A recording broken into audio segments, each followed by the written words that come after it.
This is CBS2 News Update. I'm Mary. Calvi, here's what's happening in the news. Funeral services underway this morning for the young victim of last week's fatal field trip crash in New Jersey. 10-year-old Miranda Vargas died when her school bus collided with a dump truck in Mount Olive. She was a fifth grader at Eastbrook Middle School. She left us early on this earth, she just started living, in a sense, and we miss her. Crash also killed a teacher, 51-year-old Jennifer Williamson Kennedy. Her funeral will be held on Thursday. New information on the enforcement of New York City marijuana laws. A City Hall spokesman says Mayor de Blasio has told NYPD brass to stop arresting people caught smoking pot in public. Officers will now issue summonses. It is a follow-up on de Blasio's announcement last week to overhaul and reform enforcement to address the wide racial disparity in marijuana arrests. The NYPD is now investigating celebrity chef Mario Batali for allegations of sexual misconduct.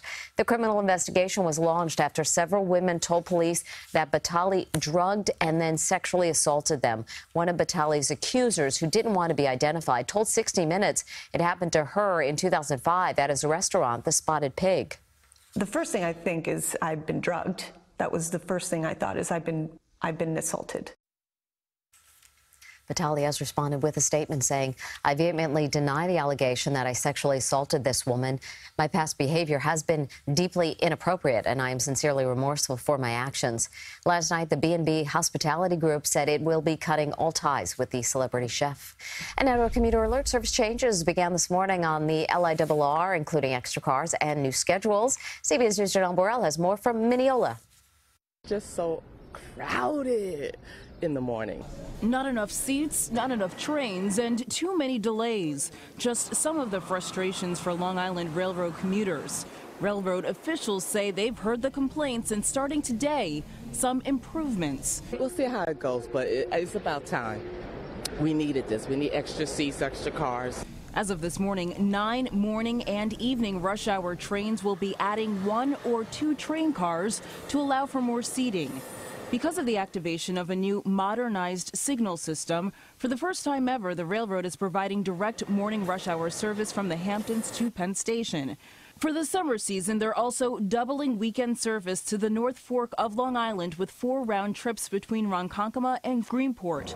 But there will be some lines that will now see trains arriving later as crews work to test the positive train control system.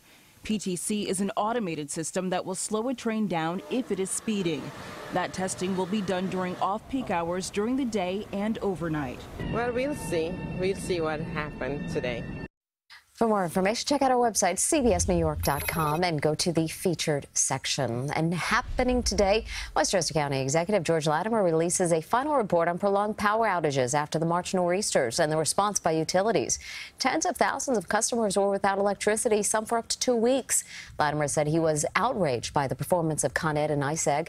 A draft report made several recommendations, including pre-storm conferences between the utility company and local and county officials.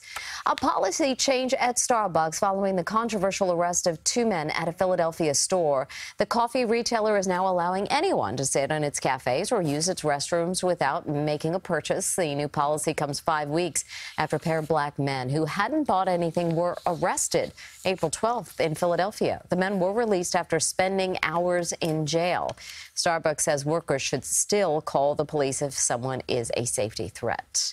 A gender reveal foul in San Francisco. Dow was supposed to hit the pitch and reveal his baby's gender, but it went a little too high, hitting a friend in the head instead.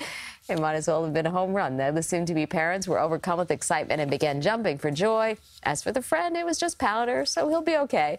He looks just as excited as the couple. No word yet on when the baby boy is due. Let's get to your forecast right now. Here's John Elliott. He kept singing that afternoon, am I blue? All right, the skies are blue, too. We've got a pretty day underway. 69, the 11 a.m. observation.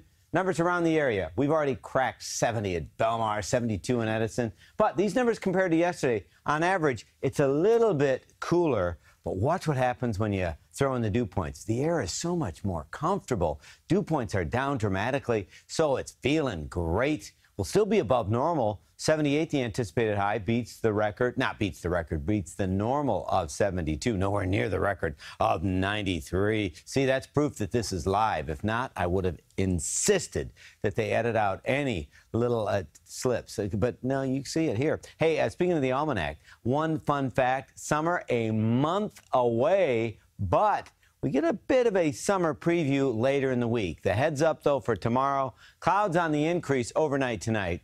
Your commute should be fine tomorrow, but we have showers and could even see an isolated thunderstorm later on your Tuesday. But there's your summer preview weather.